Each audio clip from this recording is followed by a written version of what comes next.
Bonjour, aujourd'hui nous sommes dans un endroit surprenant et vous allez très vite comprendre pourquoi. Nous sommes dans un lieu qui s'appelle Les Frigos, à Paris 13e.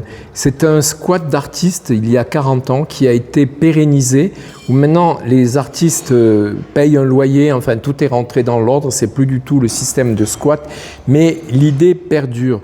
Mais pourquoi cet endroit? Parce que on voit au mur énormément de graphes, d'art de rue, comme on appelle, de street art.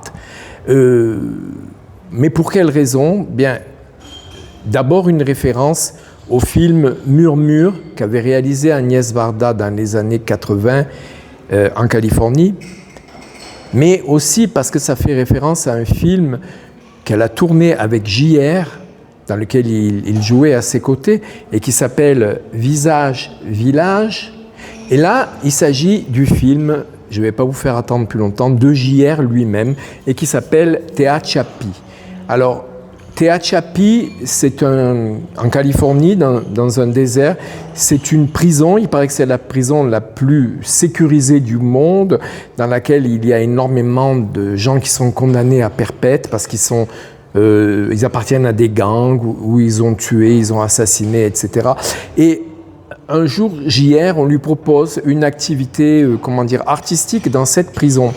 Il va s'y rendre et le film raconte cette expérience. Alors, c'est un film évidemment qui est magnifique, sinon on ne vous en parlerait pas. Bien sûr, il donne un peu la part belle aux activités de JR, mais pourquoi pas, vu que son travail est très intéressant. Mais il y a aussi cet aspect car quand le film va se terminer, JR vient d'avoir un enfant et un des prisonniers, à cause de sa conduite et justement à cause de cette œuvre collective à laquelle il a participé, sera libéré sur parole. Donc, si on est assis dans cet endroit, c'est pour rendre hommage au travail de tous ces peintres qui se disent peintres de rue, artistes de rue, mais en précisant bien, encore une fois, que JR, lui, se met dans une case à part.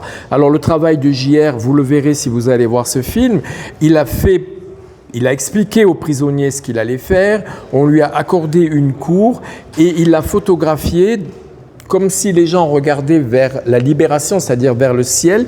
Il les a photographiés. Ces photos sont agrandies, comme on voit dans le film dans lequel il a tourné avec Agnès Varda. Et ces photos agrandies vont être collées dans la cour et représentent tous les prisonniers qui sont dans ce centre de détention.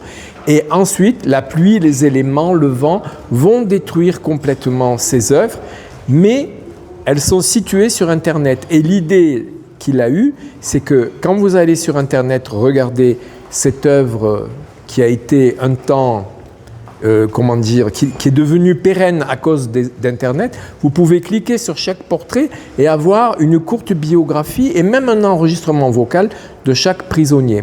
Et ça a été une thérapie qui a été bénéfique puisque tous ces condamnés, qui étaient des durs.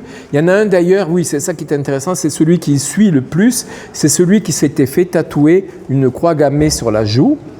Et JR le fait évoluer. Il ne voulait pas lui parler au départ parce qu'il pensait qu'il était nazi. Et donc, le détenu explique que c'était une erreur de jeunesse.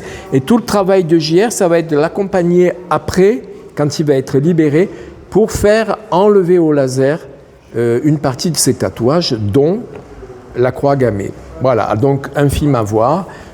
Le nom est Tehachapi, ça doit être un nom d'Indien, donc c'est la mémoire et c'est surtout un lieu de détention californien